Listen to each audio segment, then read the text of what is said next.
me, your noble and honest host, and I've got exciting news for you. Last anthology, Series 1, the Literary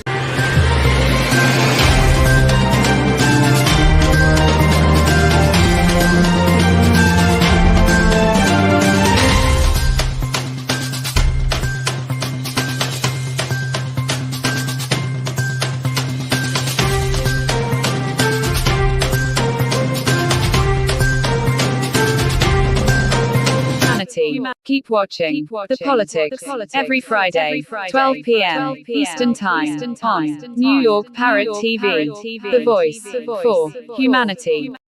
Welcome to Talking Politics. I am your host, Robert Press. I write for the Bronx Chronicle, as you can see by my official New York City press card. I also contribute to the Co-op City News, Parkchester Times, the Bronx Chronicle, which is where the card is from, the Co-op City News, and the Parkchester Times, which the latter is part of Muslim media, just like this program is. I also have a blog at 100%.blogspot.com and Facebook pages 100% and What is Going On in Your Community board. The views expressed on this show are those of the host, any guest, or any commentator whose comments you may see scroll across the bottom of the screen and are not necessarily those of Muslim media. I am sorry we are a little late on the show today, but it is obviously a problem for the weather. Today it is going to be hot and humid, as it will for the next 4 days, with probable thunder showers each day. Today, Friday, it will get to a high of 93. Tomorrow it should hit 90 again. Sunday it should be in about 92, and Monday probably 90 again. So we're in the middle of a heat wave.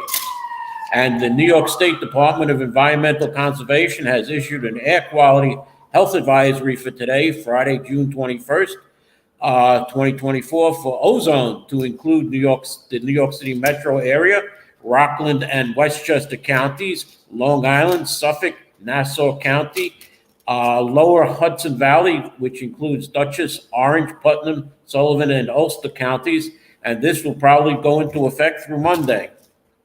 The pollutant of concern, as I said, is ozone, and individuals experiencing symptoms such as shortness of breath, chest pain, or coughing should consider consulting their personal physician. New Yorkers are also urged to take the following energy saving and pollution reducing steps: use mass transit or carpool instead of driving, or automobile emissions, as automobile emissions account for about 60% of pollution in our cities. Conserve fuel and reduce exhaust emissions by combining necessary motor vehicle trips. Turn off lights and electrical appliances in unoccupied rooms. Use fans to circulate air if air conditioning is necessary. Set the thermostat at 78 degrees or higher. Close the blinds and shade to limit heat buildup and to preserve cooled air. Limit the use of household appliances if necessary. Run the appliances at off-peak after 7 p.m. And this would include dishwashers, dryers, and water heaters. Set refrigerators and freezers at more efficient temperatures, and purchase and install energy-efficient lighting and appliances with the Energy Star label. Reduce or eliminate outdoor burning and attempt to minimize your indoor sources of lighting and PM and smoking. Now, I am going to take a commercial here right now. It appears that I'm trying to find my guest, Alexandra Ocasio-Cortez, and my producer is telling me that she's not here, and I've gotten word that she's in Las Vegas with Joe Biden. She's earning those frequent flyer miles, and I'm going to try and get a substitute host because AOC is concentrating on Jamal Bowman and Joe Biden and not coming to our 14th congressional district. I was promised by her staff that she would be on the show, and her campaign staff, Miss Lauren Hitt, said that no, she won't be available. And this was for the past 3 weeks. I was promised after the sparsely attended Parkchester Town Hall meeting by AOC. So I'm sorry, Alex, but you had me do this. When you were a candidate, you wanted to run and have a debate with Joe Crowley. I helped at the last minute get that done, and you refused to debate your opponent. So I'm going to try and get him on the show again. And let's go to commercial now, Mr. Producer, please.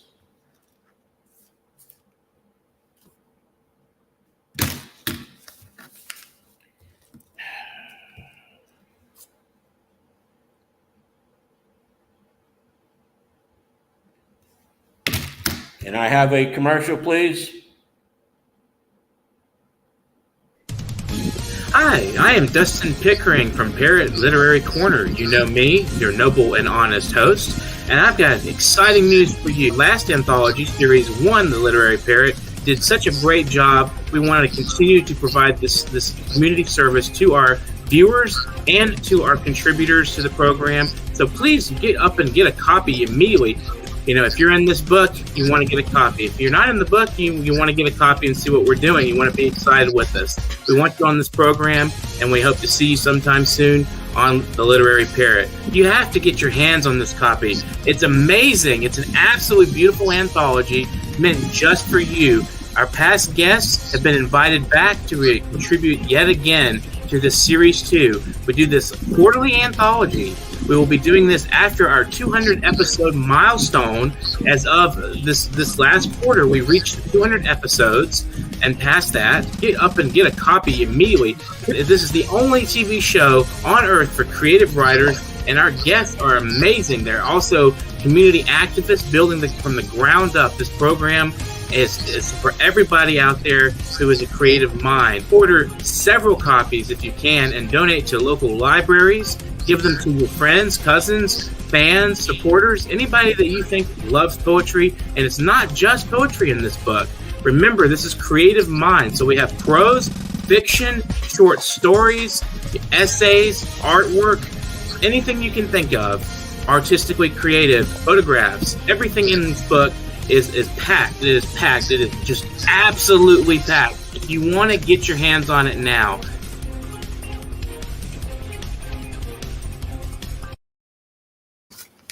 Okay, welcome back. I have sent the link over to Marty Dolan, who is running against Congresswoman Alexandra Ocasio-Cortez.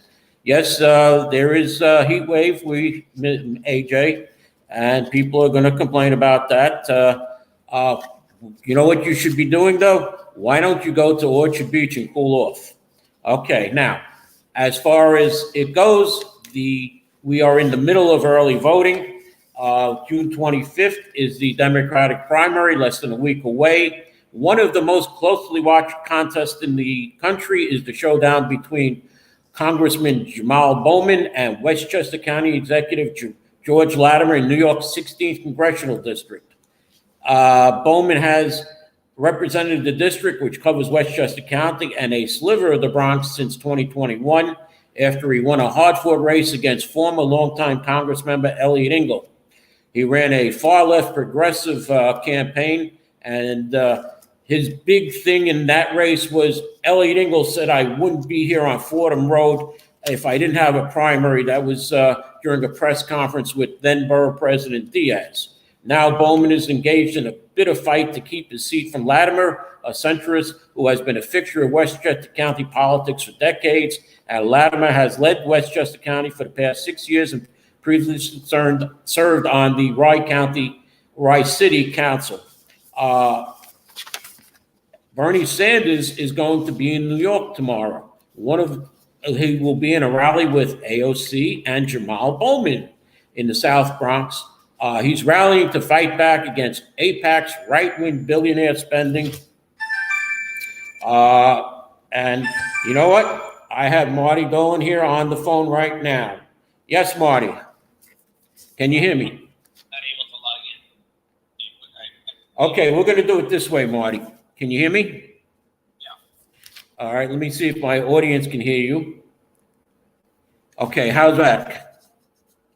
Yeah, I can hear you. Okay, now we're gonna try and do it this way because obviously there seems to be a little glitch in electricity and some of the connections. Now, AOC is in Las Vegas with President Biden, and she's not here in the 14th Council District. The primary is, here we go, here's my paper, is June 25th. We're in the middle of early voting. So how is it going, Mr. Dolan? We're very happy with how it's going. You know, we've knocked on about 6,000 doors in the last 2 weeks. We're getting a very strong response. We're getting more in favor of us than in favor of AOC. We'll be coming out with some endorsements in the next couple of days. And I think her being in Las Vegas is the perfect symbol of her attitude towards this district, which is she wants to be a national figure. She wants to be famous. She doesn't want to do the work. The work is representing the community of the Bronx and Queens. And she hasn't done it for the last 5 years. And there's no reason to believe that she's going to do it for the next 2 years. So I think you need to find somebody like me. It would be an honor to do this job. I don't know what it is about it that she doesn't like, but I would consider it an honor to represent the people of the Bronx and Queens in Washington. One would consider that in the 2020 presidential election, Joe Biden carried the 14th congressional district by 79% over 22% for Donald Trump. And in the 2022 election, though, Alexandra Ocasio-Cortez in the general election under the Democratic and the Working Families Party line only carried 71% against just Republican Tina Forte, who got 28%. Does that tell you something? I think the people of the Bronx have really turned against the progressives, and they're really searching for answers. They're very upset about the crime. They're very upset about the illegal immigration.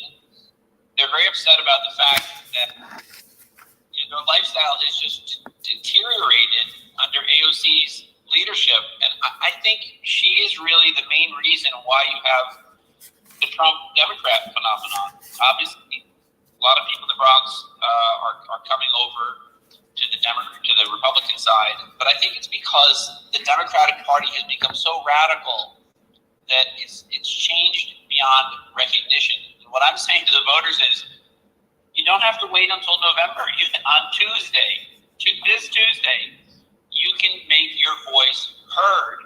You go out, you find your polling booth, you vote for me, you don't vote for AOC. And we send a message to Eric Adams, we send a message to everybody that the Bronx has had it. It had it with the progressive stuff. And then in her infinite wisdom, she's decided to host Jamal Bowman and Bernie Sanders in St. Mary's Park. But she doesn't have time to have a debate with me. So I think she's completely lost her way. And I'm asking the Bronx voters to come out on Tuesday, find your polling booth, and vote for Marty Dolan. And really, you're voting for yourself. You're voting for change. Well, Marty, the one thing that I'm insulted at is that when she was the challenger, I went all out for AOC to get her a debate with Joe Crowley. Okay. And it was from the Parkchester Times. It was in Parkchester. And she moved away from Parkchester now. So she's not really in the Bronx anymore. And I just feel slighted that I thought she was my friend and I had no problem. The staff even told me at a sparsely attended Parkchester town hall meeting, yes, we'll have her on your show. We don't want to debate Marty Dolan, but we'll have her on your show. And then her campaign person, Lauren Hitt, says, no, she's too busy to go on your show. And this was over 3 weeks ago. So she had 3 weeks. I'm not saying that today she had to come on, but we had 3 weeks. So last week I had George Latimer on, and George was excellent. I mean, as good as you are right now. And George is going to be a winner. And who knows? AOC won. She herself didn't expect to win if you saw the movie that she was in. So who knows? Maybe you can win. Well, we see that. Our answers are 2-1 in our favor. So, we know we're going to have a good election on Tuesday. You never can say, like Joe Namath, I'm going to guarantee it. But I know we're going to have good results on Tuesday. And I think it's an insult by AOC, not only to you, but to your listeners, which is if you don't care to keep your commitments to the local community, you don't belong in Congress.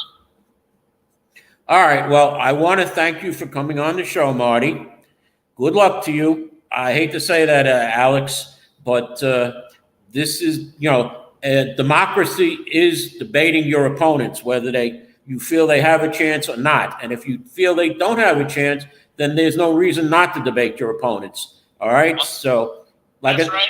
I would say, it's about debating, but it's also about voting.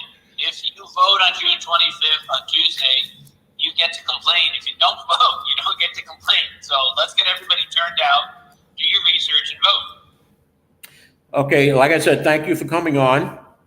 And let me go do a commercial now. I'll come back with some more politics after the commercial, now that things were a little straight. In a world where the quality of information available to poorer communities is doctored, tainted, and sometimes regressive, where the words fake news have come to mean other people's opinions, it is vital to rely on news platform with journalists who have feet on the ground and can report the truth. New York Parrot, a New York-based national and global news outlet, is changing the narratives of media operations. We focus on the news that matters, like self-empowerment, entrepreneurship, finances, health, security, politics, and more.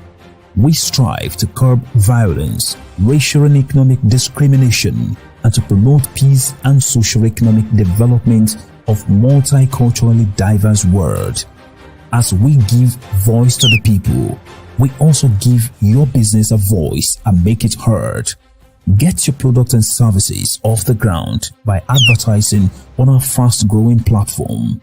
With so much of daily visits to New York Parrot, you can't afford to be invisible to prospective clients on the websites they trust the most. Our posts reach millions of people across the New York State and around the world. Advertising on our new site will unlock an audience of thousands of potential customers on your doorstep.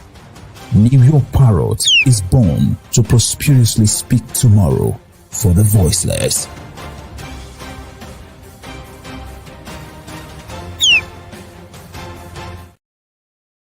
Okay, as I said, AOC is in Las Vegas trying to help Joe Biden, and it appears that Joe Biden is going to need the help here in New York, as the Republican chair, Ed Cox, has released the following statement in response to the latest Siena poll out about the presidential race in New York.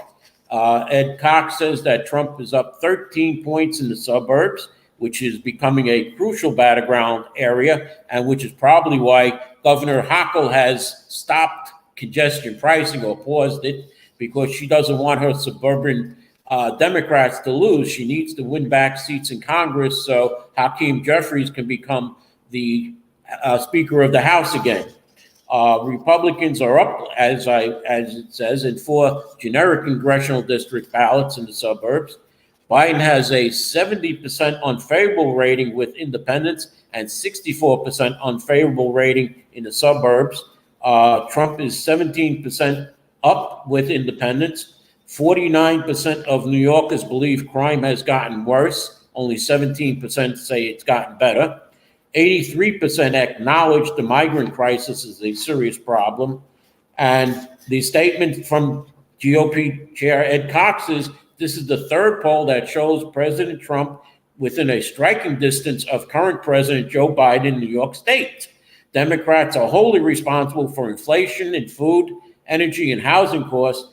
They've enacted reckless criminal-friendly crime laws and incentivized illegal immigration into our nation and state. The numbers are unmistakable. New Yorkers want a leader who can restore order, address economic challenges, and handle the migrant crisis efficiently. President Trump and Republican conservatives candidates are ready to deliver the change that New Yorkers are demanding in New York State, Republican Chair Ed Cox said.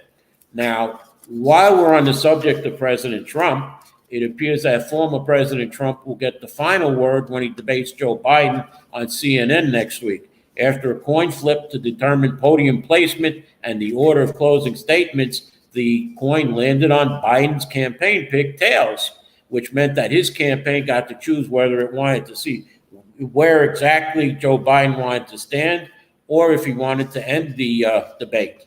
Biden's campaign chose to select the right podium, which means the Democratic president will be on the right side of the viewers, and his Republican rival, Donald Trump, will be on the left of the viewers. Trump's campaign then chose to have the former president deliver the last closing statement, which means Biden will go first at the conclusion of the debate. Biden and Trump are set to make history on June 27th in the first presidential debate between an incumbent and a former president. It will also be the first debate since 2020 featuring either Biden, who did not face a serious challenger for the Democratic nomination, or Trump, who has skipped those held during the Republican primary race. CNN's Jake Tapper and Dana Bash will host a 90-minute showdown in Atlanta. Both candidates have accepted the network's invitation and agreed to accept the rules and format of the debate as outlined in letters sent to both campaigns in May. For Trump, delivering the final closing statement in CNN's debate is a notable difference from his New York criminal trial and conviction last month. He seethed during the hush money case that his lawyer wouldn't get the last word, even though prosecutors delivering the final remarks in a trial is a commonplace. Here, Donald Trump will get to have the final remarks. As far as social media goes, Governor Kathy Hochul yesterday signed nation-leading legislation to combat addictive social media feeds and protect children online. Legislation S7694A/A8148A establishes the Stop Addictive Feeds Exploitation, or SAFE Act for kids, to require social media companies to restrict addictive feeds on their platforms for users under 18. The next law enables the New York Child Protection Act to prohibit online sites from collecting and using, sharing, or selling personal data of anyone under 18 unless they receive informed consent or unless doing so is strictly necessary for the purpose of the website. The Office of the Attorney General is in charge of watching over this newly signed legislation, and they have civil penalties of up to $5,000 per violation or other remedies that the Attorney General can hash out. It also calls for the establishment of the acceptable age verification and parental consent methods, also to be determined by the Attorney General as part of the rulemaking process. This legislation will also prohibit online sites and connected devices from collecting, using, sharing, and selling personal data, like I said, of anyone under 18, unless they receive the consent. And again, that is also now will be a civil penalty of up to $5,000 per use. Here in the Bronx, we really have no races except for the Co-op City area and part of a small part of Wakefield that is in the 16th Congressional District. But we also have now a race that's heating up in the 77th Assembly District, where Republican Congressman Adriano Espaillat is ticking off Senate Assembly Speaker Carl Hastie and other Black leaders by endorsing Latino primary challenges to Black Assembly members in the June 25th primary. Espaillat and Congressman Jerry Nadler announced their support for Xavier Santiago, a TV producer who's taking on current Assemblyman Eddie Gibbs in the East Harlem area. And Espaillat himself has endorsed Leonardo Colio, a staffer for Mayor Eric Adams, over Assemblyman Landon Diaz. Hastie and Bronx Democratic Jamal Bailey are taking me personally, said a person familiar with the conversations around the endorsement. Espaillat didn't even give them a heads up, even though they've teamed up on races before, like 2 years ago when they both endorsed Migliano Camilo against State Senator Gustavo Rivera. This time around, State Senator Gustavo Rivera has no opponent, so he has no primary. Racial politics are paramount in New York, and Espaillat has made no secret of his desire to build a Dominican and Latino power base, working with his squadrino, as it's called, of elected officials, even if it means contentious primaries.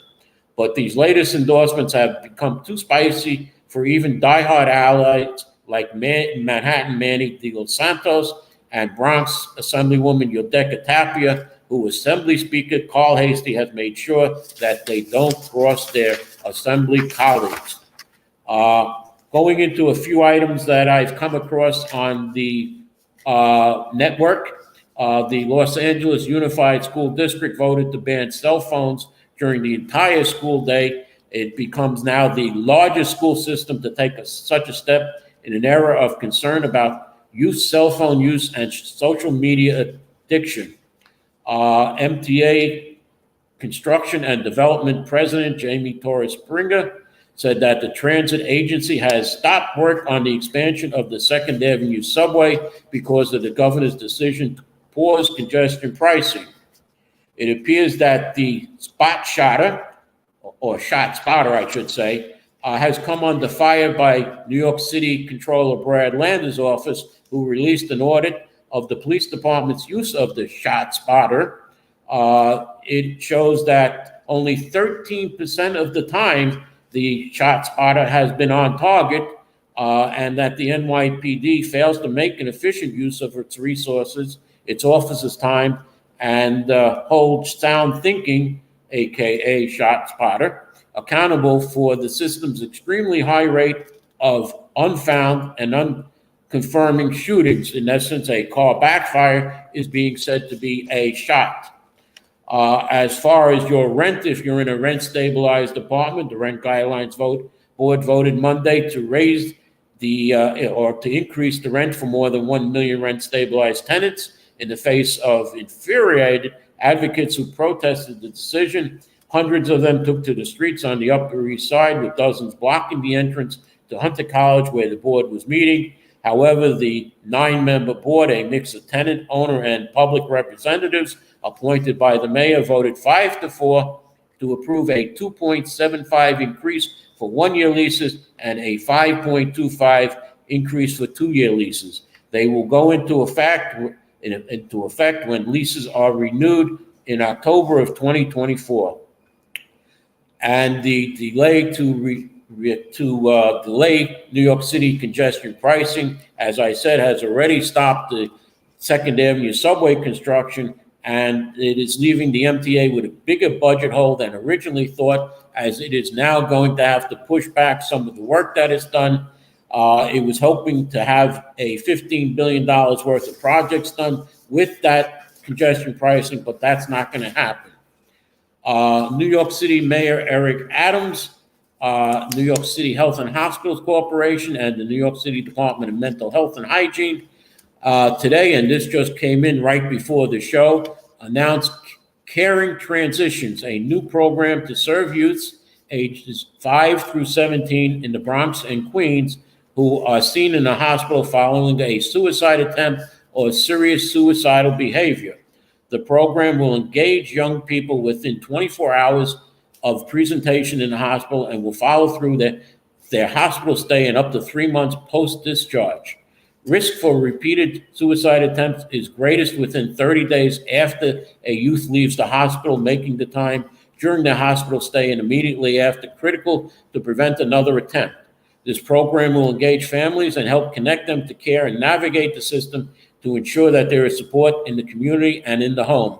Caring Transitions will be available in Queens at New York City Health and Hospitals Elmhurst Hospital, and in the Bronx we will have 3 sites. We will have Lincoln Hospital, Jacoby Hospital, and North Central Bronx hospitals in the Bronx, consisting of a multidisciplinary team of social workers, youth and family peer advocates, and a psychiatrist. These teams will work directly with patients on skill development and connection to provide ongoing treatment and support.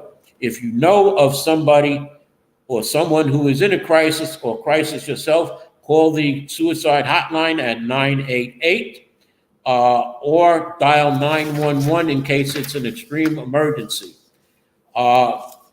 Before I finish the show, there are a couple of things that I want to mention. We have our local councilman on the east side, Christy Maramato, who has announced that 3 more illegal smoke shops in the area of her district, the 13th Council District, have been padlocked.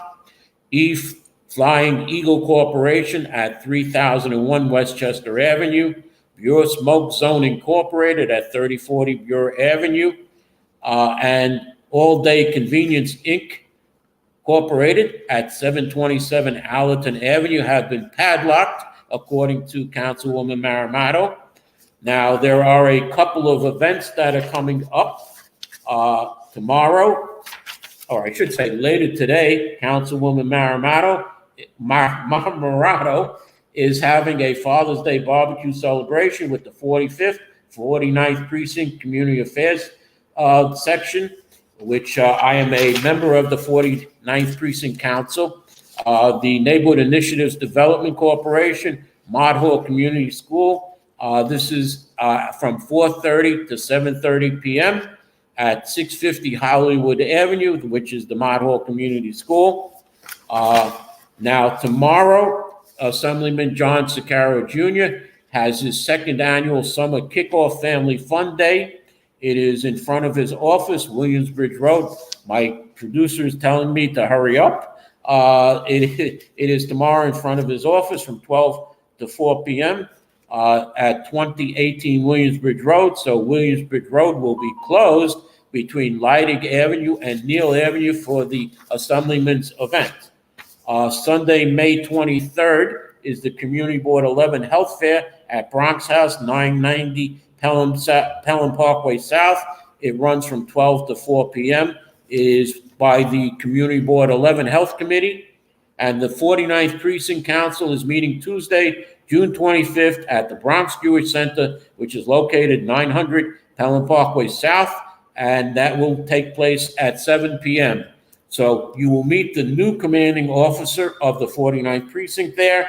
I do not have his name handy, unfortunately. It is on the announcement that is on Facebook, on many sites, telling you about this. So please, if you want to see the new commanding officer of the 49th Precinct, and he will be at the Precinct Council meeting. And let me thank you for watching. Let me thank my guest, Marty Dolan, for coming on. I am sorry that I couldn't have Congresswoman Ocasio-Cortez on. Maybe she'll come on after the primary if she wins. Otherwise, I'll have Mr. Dolan, or I should say Congressman Dolan, back on, and we'll talk about what he's going to do. So thank you for watching, and I'll see you next week on Talking Politics here on Parrot TV.